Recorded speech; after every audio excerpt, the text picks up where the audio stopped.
அனைவருக்கும் வணக்கம். இன்றைய பதிவில் நம்ம பார்க்க போகிற விஷயம் என்னென்னா, உதாரணத்துக்கு நமக்கு வருஷம் வருஷம் ஜூன் 12 தண்ணி திறக்கிறாங்க அப்படின்னு வச்சுக்கிட்டாலும், இந்த காலத்தை பொறுத்தவரை இப்போவே நம்ம குருவைக்கான ரகங்களை தேர்ந்தெடுத்திருப்போம். சரிங்களா?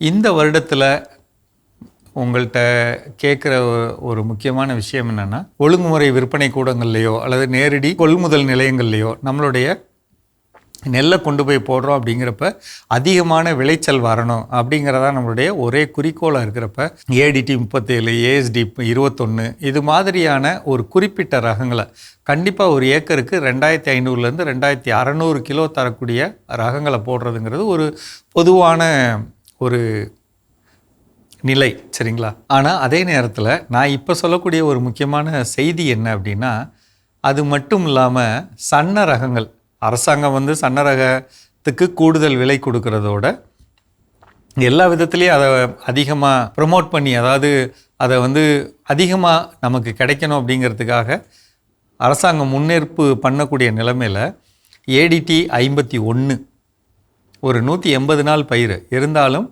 அது மாதிரி, அல்லது ஏடிடி 54 அது போன்ற சன்னரக அரிசி தரக்கூடிய நெல் ரகங்களை நம்ம பயிரிடுறது மிகவும் முக்கியங்க. இதில் அந்தந்த ஏரியாவுக்கு ஏற்ற மாதிரியான ரகங்கள், ஒன்று இந்த மாதிரி பல்கலைக்கழக ரகங்களோ அல்லது இதில் ஹைப்ரிட் ரகங்கள், மஹிந்திரா 606, இது அக்ஷயா பொன்னி, நர்மதா, இது மாதிரியான ரகங்களை போடுறது மிகவும் சிறந்ததுங்க. இதே இதில் பாரம்பரிய ரகம் போடணும் அப்படின்னு நம்ம முடிவெடுத்தோம்னா, சன்ன ரக அரிசியில் ரொம்ப முக்கியது சிவன் சம்பா, ரெண்டாவது மைசூர் மல்லி, மூணாவது இது 2 மைசூர் மல்லி, இதெல்லாம் ரொம்ப சன்ன ரகங்க. கொஞ்சம் மோட்டாவாக, அதாவது கொஞ்சம் ஒரு நூல் அதிகமாக இருக்கிறது ஆத்தூர் கிச்சிலி சம்பா, தூய மல்லி, சொர்ண மயூரி, அதே மாதிரி இதெல்லாம் வெள்ளை ரகம், வெள்ளை. அப்போ இந்த மாதிரி ரகங்களை போடுறது இந்த காலத்தில் மிகவும் சிறந்ததுங்க. இது இல்லாத நம்ம பண்ணுறது கருப்பு கவுனி. சரிங்களா? எல்லா மாவட்டங்களையும் எல்லா பகுதிகள்லையும் இதை வளர்க்குறது அப்படிங்கிறது ஒரு பக்கம் இந்த காலம் ஒத்துக்கிட்டாலும், இந்த June, July, August, September, October இந்த காலம்லாம் பார்த்திங்கன்னா அதிகமான வெயில் இருக்கக்கூடிய காலம். இந்த காலத்தில் அந்த பயிருக்கு நிறைய திரவங்களை தெளித்து தரைவெளியில் கொடுத்து அப்படிங்கிற மாதிரி வளர்க்கணும் அப்படிங்கிறத நீங்கள் தெரிஞ்சுக்கணும். அதுக்கு வேணுங்கிறத நம்ம கொடுத்துட்டோம்னா கண்டிப்பாக அந்த பயிர்கள் வரும். இதுலேயுமே ரொம்ப முக்கியமானது விதை தேர்வு மட்டும் இல்லைங்க, விதை எங்கே நல்லா கிடைக்குங்கிறத முன்கூட்டியே தேடி முன்கூட்டியே. ஏன்னா போன வருஷம்லாம் ஒரு நண்பர் செங்கல்பட்டில் பயிர் பண்ணப்ப 120 நாளில் விளையிற மாதிரி கதிர் பாதியும், 135 நாளில் விதை காயிற மாதிரி ஒரு பயிரும் வந்தது. இவர் எவ்வளோ கலப்பு பாருங்கள்.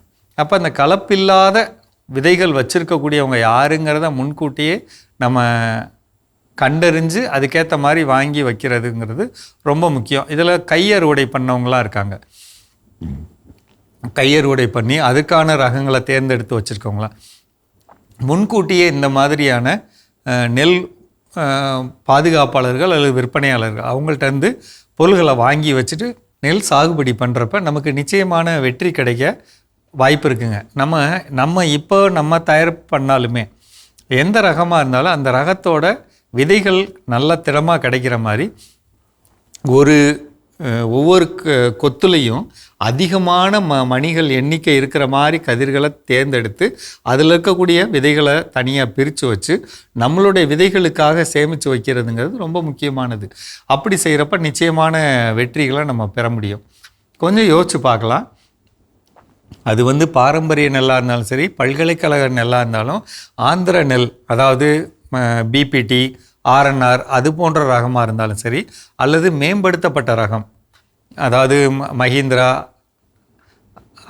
நர்மதா, அக்ஷயா இது மாதிரியான ரகங்களாக இருந்தாலும் சரி, தேர்ந்தெடுத்து முன்கூட்டியே விதைகளை வாங்கி வைக்கிறதுங்கிறது ரொம்ப முக்கியமானது.